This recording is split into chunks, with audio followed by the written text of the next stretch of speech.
Let's talk about our sun. It feels so familiar, right? Just this constant, reliable star burning away at the center of our solar system. But why have I told you that hidden inside that friendly glow is a world of unimaginable violence, a place of constant, raging fury, totally concealed by its own brilliant light? All right, let's start with a little pop quiz for you. The next time you look up at the sun, how old is the light that's actually hitting your eyes? Now you're probably thinking, easy, it's about 8 minutes old. And you know what? You're not wrong, but you're not entirely right either. You're totally right about that last leg of its journey. But the photons themselves, the actual particles of light, get this, they can be up to 170,000 years old. Seriously, they're born deep inside the sun's core, and then spend millennia just bouncing around in there before they even start their final 8-minute trip to us here on Earth. So how in the world do we explore a place like that? Well, not with a spaceship, that's for sure. Our guide on this journey is the very thing the sun sends us, light. By looking at it across the entire electromagnetic spectrum, we can make the invisible, well, visible. Our descent begins at the very top. We're starting with the sun's ghostly, almost ethereal crown, its outermost layer, the corona. To our eyes, say during a total solar eclipse, the corona is this beautiful, faint halo. It looks peaceful. But when we look through the eyes of something like NASA's Solar Dynamics Observatory, using extreme ultraviolet light, we see its true nature. And it is chaotic, violent, and unbelievably active. And inside this seemingly delicate layer, the sun unleashes some serious power. We're talking about colossal explosions, gaping holes in the atmosphere, and massive eruptions of matter blasting into space. So let's take a closer look. First up, solar flares. Now, forget about just simple bright spots. These are explosions on a scale that is just difficult to wrap your head around. Picture the sun's magnetic field lines, all twisted up into knots by the churning plasma below. Well, when those lines cross and suddenly snap back into place, they unleash a blast of energy so immense it's almost beyond comprehension. Next, we've got these darker patches called coronal holes. They might look quiet, but they are incredibly important. These are basically open magnetic areas, and they act like giant nozzles that spray the solar wind, this constant stream of charged particles, out into space.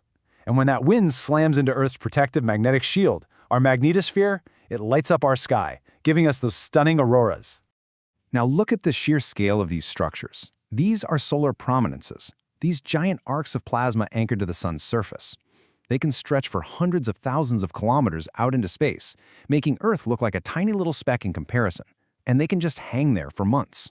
But those stable loops don't always last. As one source put it so perfectly, on Earth, the clouds do not crack like a released elastic band firing into space. On the sun, they do. And that is a coronal mass ejection, a CME. We're talking billions of tons of solar material getting launched into space, powerful enough to threaten our satellites and our power grids right here on Earth.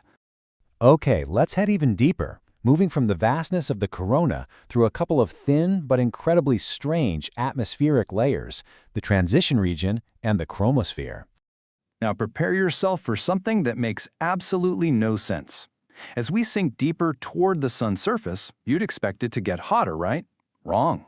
In this razor-thin transition region, the temperature suddenly skyrockets, from around 8,000 Kelvin to an insane 500,000. Why it gets hotter as you move away from the heat source is one of the biggest mysteries in all of solar physics. Just below that, the chromosphere looks kind of like a field of swaying, fiery grass. But these are spicules, jets of plasma shooting upwards faster than the speed of sound, reaching heights even taller than Mount Everest. For decades, scientists couldn't figure out how these jets even formed.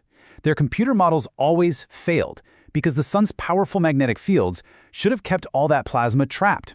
The breakthrough finally came when they added a new ingredient to their models: neutral, uncharged particles. It turns out these neutral particles act like a buffer, allowing the charged plasma to slip through the magnetic cage and erupt upwards.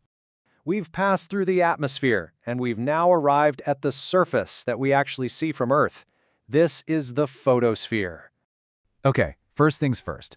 The sun does not have a solid surface. That sharp edge we see is really just an illusion, created by the immense distance. What we're actually looking at is the photosphere, a 400-kilometer deep layer of violently churning plasma. Using the light our own eyes can see, its most famous features are sunspots. They only appear dark because they're slightly cooler than their blisteringly hot surroundings. And this cooling is caused by incredibly powerful magnetic fields poking through from below. But watch what happens when we switch our view over to ultraviolet light. That dark, cool spot suddenly becomes the dead center of a massive solar flare. This is the connection. The very same intense magnetic forces that create a cool sunspot on the surface are also the engine that powers these violent explosions up in the corona. It's all part of the same incredible system. If you zoom way in on the surface, it looks grainy, like it's simmering. Each one of those grains is a solar granule, and each one is about the size of Texas. They're the tops of massive columns of churning plasma. Hotter material boils up in the bright center, spreads out, cools down, and then sinks back into the depths in those dark edges. It's just like a pot of boiling water, but on a planetary scale. So, we've traveled from that ethereal corona all the way down to the boiling photosphere. Let's just step back and ask, what has this new way of seeing actually taught us about our own star?